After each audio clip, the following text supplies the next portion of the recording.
ये कहानी हिंदुस्तान की पुरानी लोक कहानी है। यह उस जमाने की बात है जब खलील हाँ फाख्ता उड़ाया करते थे। कहते हैं यहाँ से दूर, बहुत दूर एक छोटा सा गांव था। उसमें एक छोटी सी एक कुतिया थी। उस कुतिया में एक साधु रहते थे और एक चेला। ये दोनों बस्ती से अलग अपने दुख सुख के दिन गुजार रहे थे कि एक रोज उन लोगों को सैर की सोची। दोनों सफर की तैयारी करने लगे। साधु फकीर की तैयारी किया। दोनों ने बदन पर राख मली। छोटी सी डिबिया से, जिसके ढक्कन में शीशा जला हुआ था, चंदन निकालकर पेशानी पर लगाया। कंबल लपेटकर बगल में दबाया। एक हाथ में लकड़ी ली और दूसरे में जंबल। पाँव में खरामे अटकाई यानी जूते पहने और एक मर्तबा हरि का नाम लेकर चल पड़े। चलते चलते गांव में पहुंचे। शाम हो गई थी और दोनों थक भी गए थे। इसलिए उन दोनों ने सोचा कि रात यही काटी जाए, सुबह फिर देखा जाएगा कि किधर जाना है। चुनाचे दोनों एक अच्छी जगह देखकर ठहर गए। मुंह हाथ धोने और सस्ताने के बाद खाने पीने की फिक्र हुई। साधु ने चेले को सौदा सल्फ लाने के लिए करीबी बाजार में भेज दिया और खुद इधर उधर से लकड़ियां जमा करने लगा। चेला सीधा बनिए की दुकान पर पहुंचा और पूछने लगा, आटा क्या हिसाब है बाबा? उसने कहा, टके सेर साधु जी। और घी? टके सेर। शक्कर भी है बाबा? जी हाँ, सब कुछ मिलेगा। वो कैसे? टके सेर। वाह, सभी चीजें टके सेर। वो कहने लगा, हाँ साधु जी, यहाँ सभी चीजें टके सेर मिलती हैं। चेली ने यहाँ से जरूरत की चीजें खरीदी और सब्जी वाले की दुकान पर गया। वहां उसने आलू, टमाटर, गोभी और बैंगन का दाम पूछा। वहां भी सब चीजों का दाम टके सेर था। सस्ता सौदा पाकर चेला बहुत खुश हुआ। फिर उसने सोचा कि लाओ कुछ मिठाई भी ले ले। चुनाचे वही कलवाई की दुकान पर गया और पूछने लगा, पेड़ा कैसे सेर है बाबा? उसने कहा, टके सेर सरकार। बर्फी? टके सेर। मोतीचूर का लड्डू? टके सेर। और खाजा? टके सेर।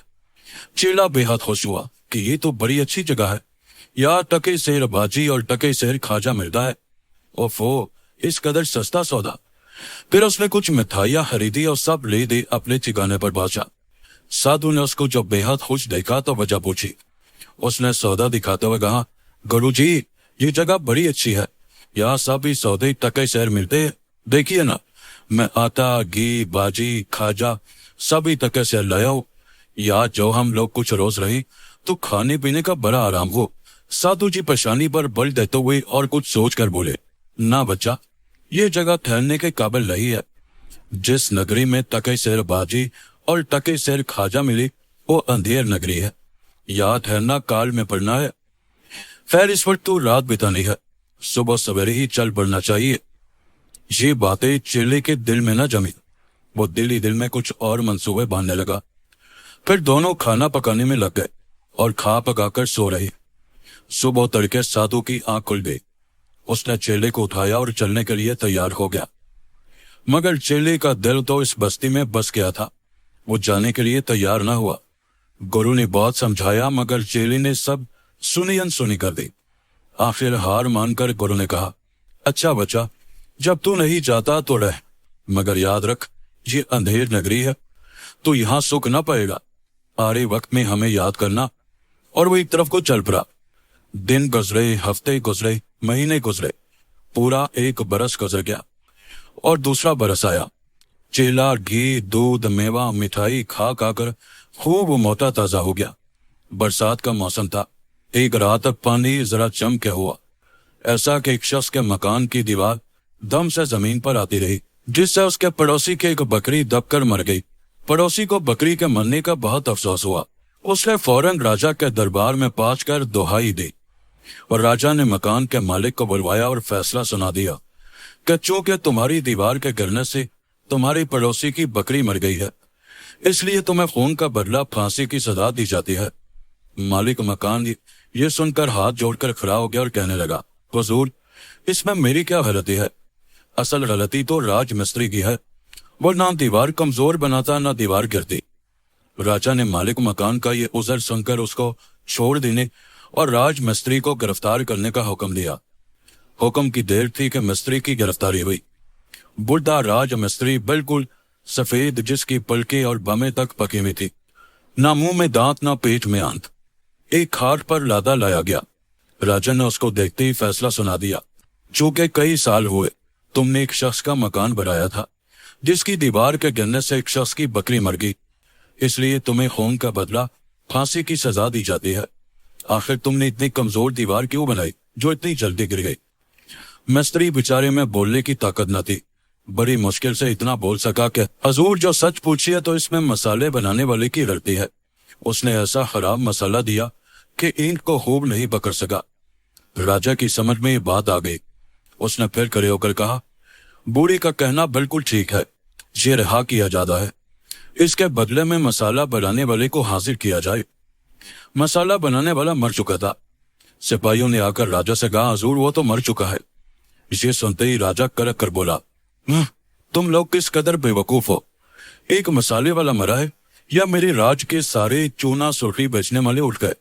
अरे कोई तो होगा, उसी को हाजिर करो। एक बेचारा आफत का मारा चूना सुर्खी बेचने वाला गिरफ्तार करके राजा के दरबार में लाया गया। उसके पहुंचते ही बगैर कुछ पूछे गिछे हस्बे दस्तूर राजा फैसला सुनाने के लिए खड़ा हो गया। क्योंकि तुम ही जैसे एक मसाला बेचने वाले ने एक शख्स को ऐसा खराब मसाला दिया था कि वो ईंट को ना पकड़ सका, जिसकी वजह से मकान की दीवार कमजोर थी और जिसको बने हुए अभी 100 ही साल हुए थे कि वो गिर गई। इसलिए तुम्हें खून का बदला फांसी की सजा दी जाती है। मसाला बनाने वाले ने दुहाई देनी शुरू कर दी और कहने लगा, सरकार महाराज, इसमें मेरी गलती नहीं है, गलती बेइज्जती की है। उसने काफी पानी नहीं दिया होगा, जिसकी वजह से मसाला अच्छी तरह नहीं मिला होगा, जिसकी वजह से ऐसा हुआ। ये सुनकर राजा बहुत खुश हुआ कि असली मुजरिम का अब पता लगा है। उसने फौरन मसाला बेचने वाले को रिहा करके बेइज्जती की गिरफ्तारी का हुक्म सुना दिया। इत्तफाक से बेइज्जती भी मर चुका था और फांसी देना भी जरूरी था, इसलिए उसके बेटे और पोते गिरफ्तार करके लाए गए कि राजा जिसको पसंद फरमाएंगे फांसी दे दी जाएगी। एक ही जगह पर कई को देखकर राजा बहुत खुश हुआ कि मेरे सिपाही बड़े वफादार है। वह फौरन खड़ा हो गया और फैसला सुनाने लगा, चूंकि तुम लोगों के बाप या दादा ने एक मरतबा एक मकान बनने के सिलसिले में मसाला में पानी कम दिया था, जिससे अच्छा गारा तैयार नहीं हुआ, जिसका नतीजा ये हुआ कि दीवार कमजोर रही और सिर्फ 100 ही साल के अरसे में देर हो गई, जिससे उस मकान के पड़ोसी की एक बकरी दबकर मर गई। इसलिए तुम लोगों को खून का बदला फांसी की सजा दी जाती है। लेकिन ये लोग थे किस्मत के सेठ। जब फांसी के तख्ता पर लटकाए गए तो फांसी का हल्का सबके गले में ढीला हुआ। राजा को इस अहम बात की खबर हो गई। वो भी सोच में बढ़ गया और आखिर चुपचाप बोला, तुम लोग किस कदर बेवकूफ हो, जरा समझ से काम नहीं लेते। अरे भाई, इन सब को रिहा किया जाए और ऐसा आदमी तलाश करके लाया जाए जिसकी गर्दन मोटी हो, ताकि फांसी के हल्का में ठीक आ सके। खून हुआ है इसलिए फांसी बारन होकर रहेगी। मोटे आदमी की तलाश शुरू हो गई। उत्तर, दक्कन, पूरब, पश्चिम, हर तरफ राजा के आदमी छूट गए। तलाश से क्या नहीं मिलता। उसी साधु के चेले की शामत आ गई, जो खा खाकर मोटा हो चुका था। उस वक्त यही सबसे ज्यादा मोटे तगड़े तैयार थे। सिपाहियों ने उन्हें गिरफ्तार किया और खींचते हुए राजा के दरबार में लाए। राजा उसको देखते ही बोल उठा, बिल्कुल ठीक, इसकी गर्दन में फांसी का हल्का ठीक आएगा, यही फांसी के लायक है। फिर अपना फैसला सुनाने लगा, चूंकि असली मुजरिम यानी बेइज्जती या उसकी औलाद जिनकी गलती से खून हो गया है, उनकी गर्दनों में फांसी का हल्का ढीला होता है। इसलिए मैं तुमको खून का बदला फांसी की सजा देता हूँ। इसे सुनते ही चेले की जैसे सांस ही रुक गई हो। वो हक्का बक्का रह गया, मुंह खोले हुए कभी आंखें बंद करता कभी खोलता। अब उसे अकल आई और गुरु की बातें एक एक करके याद आने लगी। इधर सिपाही तैयार खड़े थे। राजा का इशारा पाकर उसे फांसी के तख्ता की तरफ ले चले। वहां आदमियों का एक जंगल था। इतनी भीड़ थी कि तिल धरने को जगह न थी। चेला फांसी के तख्ते पर लाया गया। फांसी का हल्का उसके गले में पड़ने ही वाला था कि एक तरफ से ठहरो ठहरो का शोर हुआ और भीड़ को चीरता फाड़ता वही साधु वहां पहुंचा। आते ही उसने गौर से अपने चेले को देखा और फिर कहने लगा, चल जा बेटा सूली पर, राम भला करेगा। फिर जमीन पर कुछ उल्टे सीधे निशान बनाकर जल्लादों से कहने लगा, तुम लोग इसे छोड़ दो और मुझे लटका दो।